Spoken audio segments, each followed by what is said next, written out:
Ça fait du bien de se retrouver. Aujourd'hui, on va parler d'Iron Man. Et je parle pas de ce milliardaire philanthrope en combinaison de métal qu'on voit dans les Avengers du nom de Tony Stark, mais bien une distance de triathlon. Si je vous parle de course cycliste, vous allez penser au Tour de France. Si je vous parle de course à pied, vous pensez à la distance mythique du marathon et le marathon de New York. Mais quand je vais parler de triathlon, on pense forcément à l'Ironman, cette distance qui fait tant rêver mais qui est tant exigeante. Salut tout le monde, j'espère que vous allez bien et on se retrouve aujourd'hui pour une nouvelle vidéo.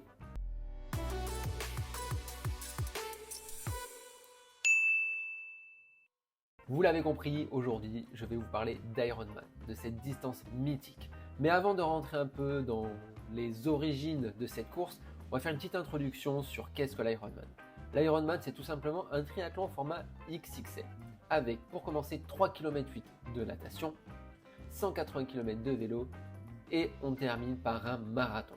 Et à partir de là, vous pouvez dire que vous êtes un Ironman, ou presque, et vous allez comprendre pourquoi. Les origines de l'Ironman remontent en 1977 sur l'île d'Hawaï, où un débat fait rage entre différents groupes de sportifs avec les Waikiki Swim Club et le Mid-Pacific Roadrunner pour déterminer quel est le sportif qui a la meilleure capacité aptitude physique. Et c'est à ce moment-là qu'un officier de l'US Navy du nom de John Collins entre et dit tout simplement que pour lui c'est Eddy Merckx qui a les meilleures aptitudes puisqu'il détient le record de la VO2 max.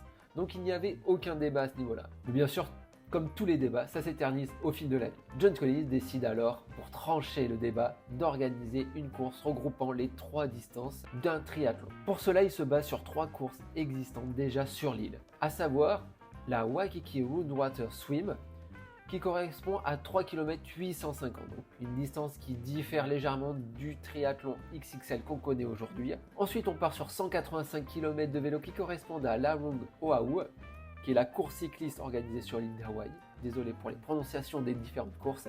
Et on termine bien sûr sur la distance du marathon de 42 km 195 qui correspond au marathon d'Honolulu. À partir de là, on a les bases de cette épreuve de triathlon au format XXL. Donc quand on regarde les distances qui ont été mises au départ, soit les 3 km 850 et les 185 km de vélo, ces deux distances-là vont changer pour la simple et bonne raison qu'il faut faire coïncider les départs et les arrivées. On va réduire la distance de la natation pour passer à 3 km 8 et réduire la distance du vélo à 180 km pour que justement le départ et l'arrivée de la natation puissent arriver au même point pour faire la transition avec le vélo. Et bien sûr, comme toutes les courses, il faut rédiger un document officiel avec le règlement. Et c'est à partir de là que sont posées les distances officielles de ce triathlon au format XXL qui est né à ce moment-là.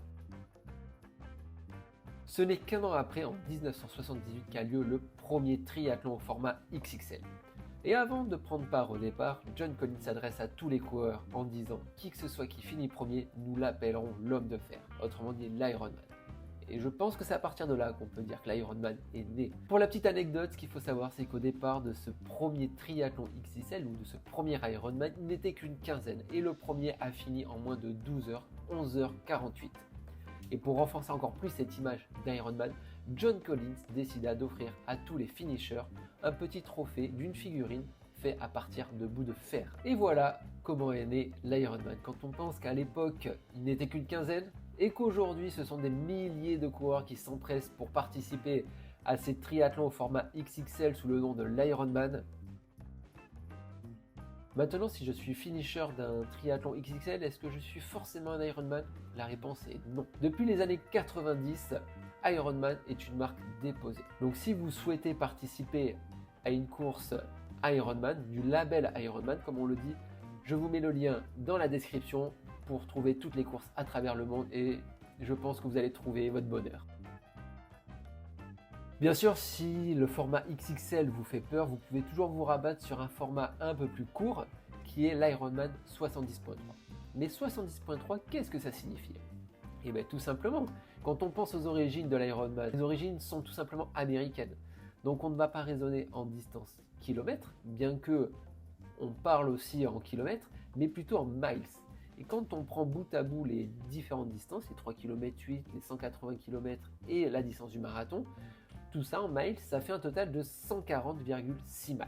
Et l'Ironman 70.3 n'est ni plus ni moins qu'un half Ironman. Donc autrement dit, ce sont les distances divisées par 2, donc 140.6 divisé par 2, ça fait 70.3. Et pour différencier les deux distances, on a appelé l'Ironman pour la distance 146.3 et l'Ironman 70.3 pour l'Half Ironman. Autrement dit, 1 km 9 de natation, 90 km de vélo et un semi-marathon. Et tous les ans, il y a ce qu'on appelle les championnats du monde Ironman et Ironman 70.3. Et pour y participer, c'est pas très compliqué, clairement. Il faut s'inscrire sur des courses de label Ironman 70.3 ou Ironman, selon les championnats du monde auxquels on veut participer. Et selon votre classement, il y a ce qu'on appelle des slots attribués pour chaque course. Vous pouvez être qualifié pour les championnats du monde.